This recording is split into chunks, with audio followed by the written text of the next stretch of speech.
Movie के शुरुआती scene में हम देखते हैं कि हमारे हीरो राघवन 96% के साथ इंटरमीडिएट में गोल्ड मेडल जीतकर इंडिया के नंबर 1 इंजीनियरिंग इंस्टीट्यूशन में सीट हासिल करते हैं अच्छे मार्क्स के साथ। जैसे राघवन सोचते हैं कि इंटरमीडिएट में गोल्ड मेडल जीतने के बाद वो अपनी बचपन की स्कूल की फ्रेंड अंजना को प्रपोज करेंगे, वैसे ही राघवन अपने स्कूल के फ्रेंड अंजना के पास जाते हैं जिसे वो पसंद करते थे, उसे प्रपोज करते हैं। लेकिन अंजना राघवन से कहती है कि मैंने तुझे हमेशा एक अच्छे दोस्त की तरह समझा है, इससे ज्यादा कुछ नहीं। ये सुनते ही राघवन उससे पूछता है मैं तुझे क्यों पसंद नहीं हूँ। अंजना जवाब देती है कि मुझे तेरे जैसे गुड बॉयज पसंद नहीं, मुझे बैड बॉयज पसंद है जो पढ़ाई नहीं करते, बस पोस्ट मारते रहते हैं। अंजना उस स्कूल के नंबर 1 बैड बॉय की तरफ इशारा करती है जिसे वो पसंद करती है। ये सुनते ही राघवन को कुछ समझ नहीं आता और दिल टूटने के साथ ही वो ये बात अपने दोस्त अभी से शेयर करता है। अभी उसे बहुत दिलासा देता है, लेकिन इस घटना के बाद राघवन का दिल टूट जाता है और वो कहता है कि मैं अब गुड बॉय नहीं रहूंगा, मैं बैड बॉय बनूंगा। वो अपना नाम ड्रैगन रख लेता है और जिस इंजीनियरिंग कॉलेज में उसे स्कॉलरशिप के साथ एडमिशन मिला था वो एक बड़ा वेस्ट फेलो बन जाता है। उस कॉलेज में 48 बैकलॉग्स होते हैं उस 4 साल में। अगले सीन में हीरो यानी ड्रैगन अपनी लवर कीर्ति से बात कर रहा होता है, तभी अभी आ जाता है और कहता है कि कॉलेज में कुछ आउटसाइडर्स आए हैं और कुछ गड़बड़ कर रहे हैं। ये सुनते ही कीर्ति के रोकते हुए भी ड्रैगन जाता है और आउटसाइडर से लड़ता है। इस दौरान प्रिंसिपल मोहन ड्रैगन को लड़ते हुए देख लेता है, चूंकि ड्रैगन के बिहेवियर के बारे में पहले से ही शिकायत की थी। मोहन उसे कॉलेज से सस्पेंड कर देता है। सस्पेंड करने के बाद ड्रैगन कुछ नहीं कहता, वो कॉलेज से जाने की तैयारी करता है। लेकिन उसके सारे दोस्त प्रिंसिपल से रिक्वेस्ट करते हैं कि ड्रैगन को और एक मौका दिया जाए, क्योंकि उनकी बात सुनते हुए मोहन कहता है कि अगर ड्रैगन पहले की तरह कॉलेज वापस आना चाहे तो उसे 80% अटेंडेंस मेंटेन करनी होगी। अगले एग्जाम में अपने 48 बैकलॉग्स क्लियर करने होंगे। ये सुनते ही ड्रैगन कहता है कि मुझे कोई इंजीनियरिंग का सर्टिफिकेट की जरूरत नहीं है, अपना सर्टिफिकेट अपने पास रखो, ये पढ़ाई मेरे बस की नहीं है। ये कहकर ड्रैगन अपना आईडी कार्ड वहीं पर छोड़कर चले जाता है। अगले सीन में 2 साल बाद कॉलेज में नए स्टूडेंट्स के लिए एक सेमिनार के दौरान मोहन ड्रैगन का जिक्र करता है और कहता है कि कोई भी स्टूडेंट ड्रैगन जैसा गुंडा नहीं बनना चाहिए। अगर मैं किसी को ऐसे देखता हूँ तो उसे छोड़ूंगा नहीं। जब मोहन ड्रैगन के बारे में साफ साफ एक्सप्लेन करता है तो एक स्टूडेंट ड्रैगन के कैरेक्टर से बहुत इंप्रेस हो जाता है। अगले सीन में हम सुबह सुबह ड्रैगन को जॉब के लिए तैयार करते हुए देखते हैं। यहाँ हमें पता चलता है कि राघवन के माँ बाप गरीब है, फिर भी उन्होंने उसे हर वो चीज दी जिसकी वो मांग करता है, क्योंकि ड्रैगन उनके परिवार में पहला व्यक्ति है जो अच्छे तरह से पढ़कर जॉब कर रहा है, तो उसके माँ बाप उसका बहुत अच्छे से ख्याल रखते हैं। तभी ड्रैगन के पापा उससे कहते हैं कि अगर तू मुझे अपना डिग्री का सर्टिफिकेट दे दे तो मैं उसे अच्छे तरह से फ्रेम करवा कर दीवार पे लगा दूंगा।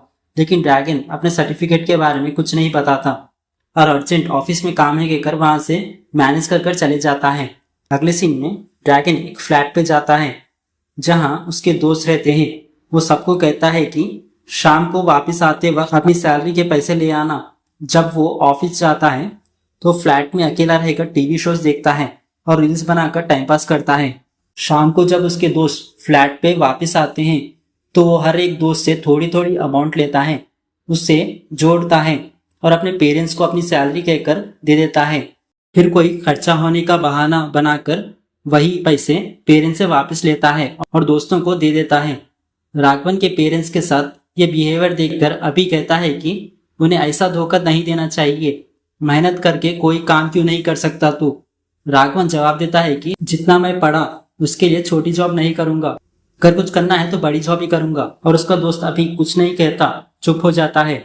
अगले सीन में जब राघवन कृति से मिलता है, कॉफी शॉप जाता है। कृति पहले से ही वहां पर उसका वेट कर रही होती है। मेरे घर वाले मेरे लिए रिश्ता देख रहे हैं, मैं कितने साल मैनेज कर सकती हूँ, इसलिए इस बार जो रिश्ता आया मैं हाँ कर दी। 6 साल से कृति से सिंसियरली प्यार करने वाला ड्रैगन उसकी बातों से उसका दिल टूट जाता है और उस पर गुस्सा हो जाता है। कृति उसे कंट्रोल करने की कोशिश करती है लेकिन वो सुनता नहीं। तब कृति कहती है कि 48 बैकलॉग्स रखने वाला, उन्हें क्लियर ना करने वाला और वो 2 साल से खाली बैठने वाला, वैसे लड़के से मैं शादी क्यों करूंगी। तेरे जैसे फेलियर से शादी करके जिंदगी भर दुख झेलना मुझे पसंद नहीं, इसलिए मैं ब्रेकअप कर रही हूँ। यह कहकर वो चले जाती है। कृति के बातों से बहुत हर्ट होता है ड्रैगन फिर डिप्रेशन में चले जाता है और उसे ठीक से नींद नहीं आती। और शराब पीने लगता है और दुख में डूबता रहता है। एक दिन बाइक चलाते हुए वो बेहोश हो जाता है। ये बात पता चलने पर उसके दोस्त उसे हॉस्पिटल ले जाते हैं और डॉक्टर से बात करते हुए डॉक्टर राघवन को चेक करते हैं और कहते हैं कि अगर नींद ठीक से ना लो तो ऐसे ही होगा। और ड्रैगन को कहते हैं कि जो भी तुम्हें परेशानी है उसे छोड़कर रिलैक्स करो और ओवरकम करने के लिए कहते हैं। तब ड्रैगन को महसूस होता है कि कृति ने भी मुझे ऐसे ही छोड़ा था क्योंकि मैं लाइफ में सक्सेसफुल नहीं हुआ। फिर ड्रैगन सोचता है कि अगर 1,50,000 महीने की जॉब मिल जाए तो सक्सेसफुल हो जाएगा। वो अभी से कहता है कि ऐसी जॉब ढूंढे। ये सुनते ही अभी कहता है कि तूने अभी तक इंजीनियरिंग कंप्लीट नहीं की, ऐसी जॉब तुझे कैसे मिलेगी, ऐसी जॉब मिलना मुश्किल है। ये सुनते ही राघवन बहुत दुख हो जाता है। अगले सीन में राघवन अपने दोस्तों के साथ क्रिकेट खेल रहा होता है। तभी एक नया लड़का गौतम, जो उसे एरिया में नया नया आया है, कहता है कि मैं तुम्हारी टीम में खेलूंगा। राघवन उसे ज्वाइन कर लेता है क्योंकि गौतम एक अच्छा खेलने वाला लड़का है। सब उसके अच्छे दोस्त बन जाते हैं। उस दिन सब गौतम के घर पार्टी करते हैं। असल में गौतम एक बड़ी कंपनी में जॉब कर रहा होता है और रिच लाइफस्टाइल एंजॉय करता है। गौतम देखता है कि राघवन साथ में एंजॉय ना कर साइड में बैठकर दुखी होता है। गौतम राघव के पास जाता है, उसकी प्रॉब्लम्स पूछता है और कहता है कि देख राघवन, मेरे भी 35 बैकलॉग्स थे, फिर भी मैं इतने अच्छे से जॉब कर रहा हूँ। ये सुनते ही राघवन शॉक हो जाता है और पूछता है कि उसे ये जॉब कैसे मिली। गौतम बताता है कि उसने फेक सर्टिफिकेट यूज किया और राघवन को एक कंसल्टेंसी का एड्रेस देता है। राघवन तुरंत वहां जाता है और कंसल्टेंसी वाले राघव की रिक्वायरमेंट्स पूछते हैं और कहते हैं कि अगर तुझे ऐसी जॉब चाहिए तो मिनिमम 10 लाख रुपए देने होंगे। हम तेरी यूनिवर्सिटी से फेक सर्टिफिकेट्स बनाएंगे और तुझे एक अच्छी जॉब दिलवाएंगे। ये सुनते ही राघवन सोचता है कि 10 लाख का इंतजाम कैसी तरह से करना होगा।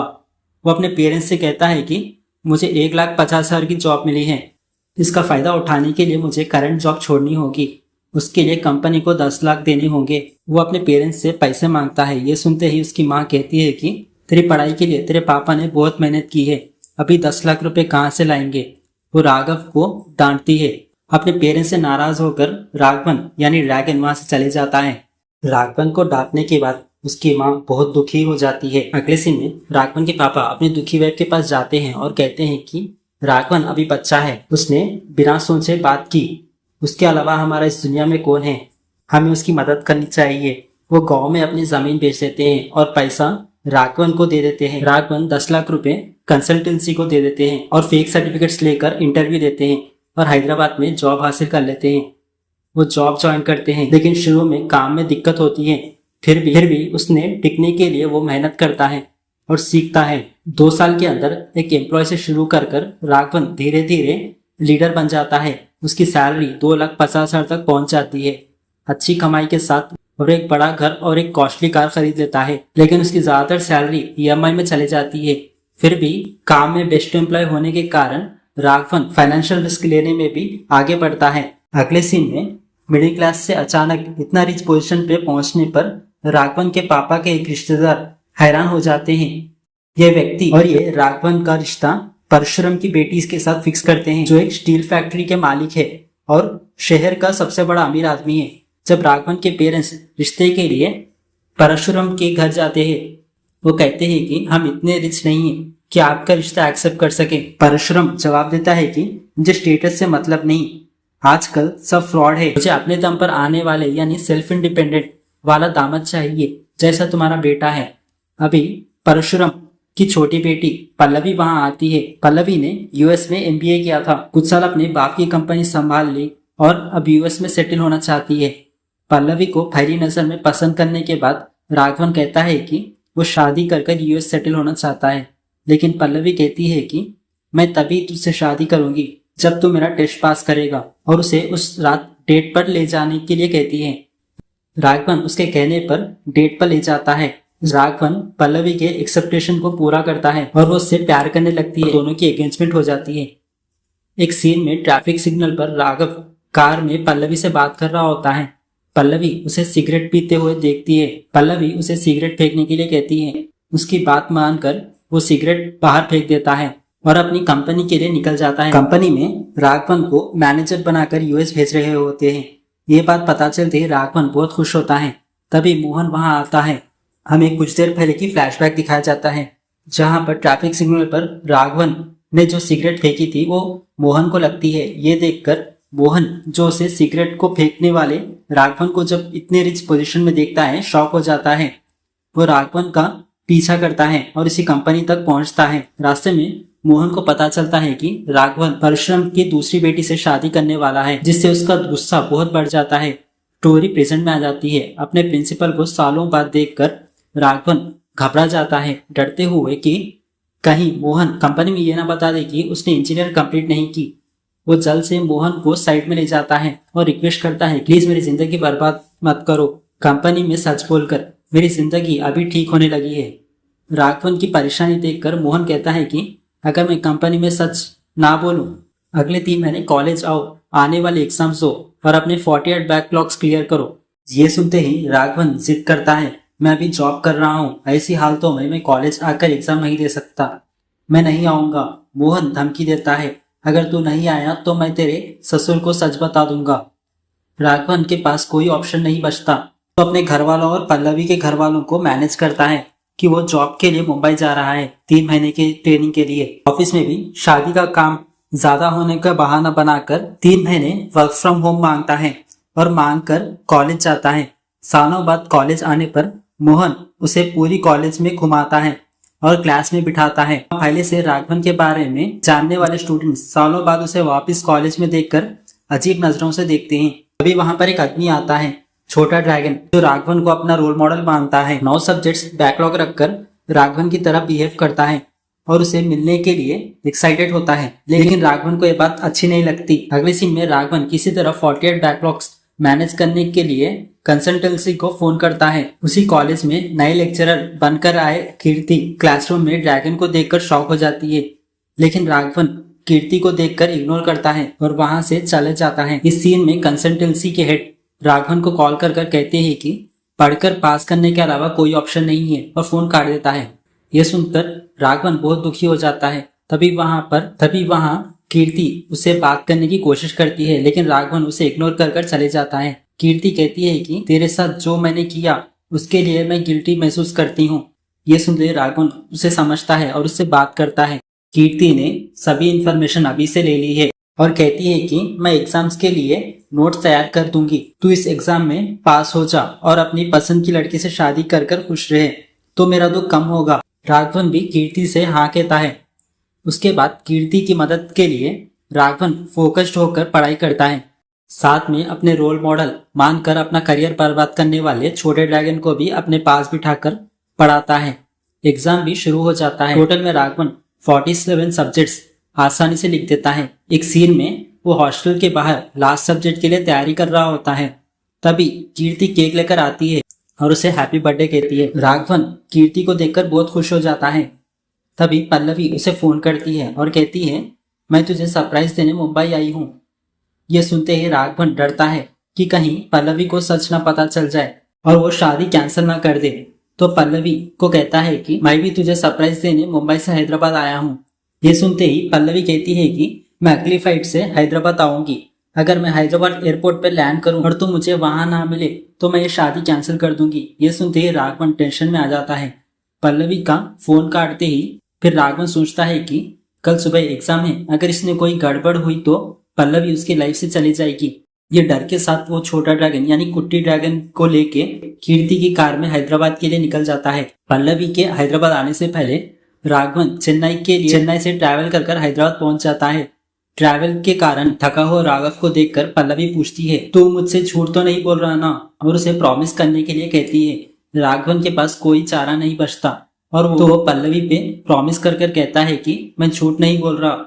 यह सुनते ही पल्लवी इमोशनल हो जाती है और राघवन को हक करती है। उसके बाद राघवन पल्लवी को अपने घर ड्रॉप करता है और तुरंत चेन्नई के लिए वापस निकल जाता है। सीन में राघवन उसका साथी यानी कुट्टी ड्रैगन एग्जाम के टाइम पर कॉलेज पहुंच जाते हैं। वहां पहले से ही वेट कर रही कीर्ति को राघवन अब तक के लिए थैंक यू कहता है और एग्जाम लिखने लगता है। लेकिन प्रिपरेशन के कारण कुछ दिनों से नींद ना होने की वजह से एग्जाम लिखते वक्त राघवन को चक्कर आने लगते हैं। इस वजह से उसे आंसर पता होने के बावजूद भी वो अच्छे से एग्जाम नहीं लिखता। एग्जाम का टाइम खत्म होने पर सबके पेपर्स ले लिए जाते हैं। राघवन सोचता है कि मैं इस एग्जाम में जरूर फेल हो जाऊंगा और मेरा सच जरूर पता चल जाएगा। और ये सोचकर वो बहुत दुख में डूबता जाता है। अगले सीन में राघवन अपनी कंपनी में अपना रिजल्ट देख रहा होता है। तभी वहां उसका बॉस आता है और कहता है कि सिक्योरिटी रीजंस के लिए हम एक बार के लिए बैकग्राउंड वेरिफिकेशन कर रहे हैं। वो राघवन के सामने उस यूनिवर्सिटी को फोन करता है, चेक करता है। सरप्राइजिंगली राघव के सारे सब्जेक्ट्स पास दिखाई देते हैं। जिस सब्जेक्ट में वो फेल होने का सोच रहा था उस सब्जेक्ट में भी वो पास हो जाता है, जिससे राघव बहुत खुश होता है। अगले सीन में राघव अपनी वेडिंग रिसेप्शन में बहुत खुशी से एंजॉय कर रहा होता है। उसके बाद एक सीन में छोटा ड्रैगन यानी कुट्टी ड्रैगन को पता चलता है कि उसका एक दोस्त सुसाइड अटेम्प्ट करने वाला है, जिससे वो टेंशन में आ जाता है। ये देखकर राघवन पूछता है कि क्या हुआ। कुट्टी ड्रैगन से बात कर कर राघवन को पता चलता है कि उसी शहर का है। राघवन छोटे ड्रैगन को लेके उस स्टूडेंट के घर जाता है उससे बात करने के लिए। असल में वो स्टूडेंट बहुत गरीब है लेकिन पढ़ाई में बहुत अच्छा है, लेकिन एक सब्जेक्ट में जाने अनजाने में फेल होने के कारण उसने ऐसा कदम उठाया है। वो स्टूडेंट कहता है कि एक सब्जेक्ट फेल होने की वजह से मेरी ड्रीम कंपनी में जॉब चली गई। वो राघव से कहता है कि मैंने रीवेरिफिकेशन भी डाला है लेकिन पास होने का कोई चांस नहीं। कॉलेज में सारी मस्ती छोड़कर इतनी मेहनत से पढ़कर भी किसी और की गलती की वजह से मुझे फेल होना पड़ा। इस वजह से मेरी ड्रीम जॉब भी हाथ से निकल गई। वो बताता है कि उसके पेपर्स किसी और के पेपर से बदल गए हैं। वो लड़का बदले हुए पेपर्स भी दिखाता है। वहाँ एक बड़ा शौक लगता है कि वो पेपर्स किसी और के नहीं बल्कि राघव के हैं। उस दिन राघव फेल होने के डर से कंसल्टेंसी को फोन कर एक सब्जेक्ट मैनेज करने के लिए कहता है। कंसल्टेंसी ने राघव का पेपर उस स्टूडेंट के पेपर से बदल दिया था। तो अपनी गलती की वजह से एक दूसरी आदमी अपनी जान दे रहा था। ये सोचकर राघव गिल्टी महसूस होने लगता है और वहां से चले जाता है। गिल्ट में डूबा हुआ राघव अपने शादी के मंडप पे पल्लवी को थाली नहीं पहनाता। सबके सामने वो अपनी सारी गलतियों को कबूल करता है और कहता है कि मेरी वजह से एक स्टूडेंट सुसाइड करने वाला था, ये मुझे पसंद नहीं। मैंने जो किया वो गलत था, मुझे जो भी सजा दो पर उस बच्चे को उसकी पसंद की जॉब करने का मौका दो। ये सुनते ही पल्लवी अब तक राघव के झूठ के बारे में जान चुकी थी, उसे शादी कैंसिल कर देती है। अगले सीन में अपनी गलती खुद कबूल करने की वजह से राघव की अब तक की डिग्री कैंसिल हो जाती है और उसे जेल की सजा भी मिलती है। अगले सीन में नए ज्वाइन हुए स्टूडेंट्स को सेमिनार देना होता है, लेकिन इस बार मोहन राघव को दिखाता है। पहले की तरह इस बार मोहन राघव को गाली नहीं देता और कहता है कि राघव चाहता तो सच छुपाकर अपनी पसंद की जिंदगी जी सकता था, लेकिन उसने सच्चाई और अपने जमीर के आगे राघवन ने सबके सामने अपनी गलती कबूल की। स्टूडेंट को भी अपनी पसंद की जॉब दिलवा दी। गलतियां सब करते हैं, लेकिन जब उन्हें सुधारने का मौका मिले राघवन ने उसका फायदा उठाया और वो असली इंसान है। ये मोहन सबके सामने कहता है सेमिनार हॉल में। जेल से आने के बाद राघवन के पापा उसे पिकअप करते हैं और उसे उसके पुराने घर ले जाते हैं। राघवन जेल जाने की वजह से उसकी ईएमआई ना भरने की वजह से उसका घर और उसकी कार, ईएमआई वालों ने उसकी कार और घर छीन लिया था। ये बात उसके पापा उसे बताते हैं। अपनी वजह से पेरेंट्स का अपमान का एहसास होते ही राघवन अपने पापा से माफी मांगता है, लेकिन उसके पापा उसे तसल्ली देते हैं और कहते हैं कि मेरे बेटे दूसरों की तरह बनने के लिए अपनी जिंदगी बर्बाद नहीं करते। सबके सामने हिम्मत से गलती कबूल कर अपनी जिंदगी बचाई। मुझे यकीन है मेरा बेटा कुछ कर जिंदगी में ऊपर आएगा। ये सुनते ही राघवन इमोशनल हो जाता है और अपने पापा को गले लगाकर रोता है। फिर अगले सीन में हमें दिखाया जाता है कि राघव मेहनत कर डिलीवरी बॉय की जॉब करता है और इंजीनियरिंग फिर से पढ़ना शुरू करता है। इस तरह से राघव अपनी जिंदगी को फिर से शुरू करता है और खुशी से जीता है। इसी के साथ हमारी मूवी यहाँ पर खत्म होती है।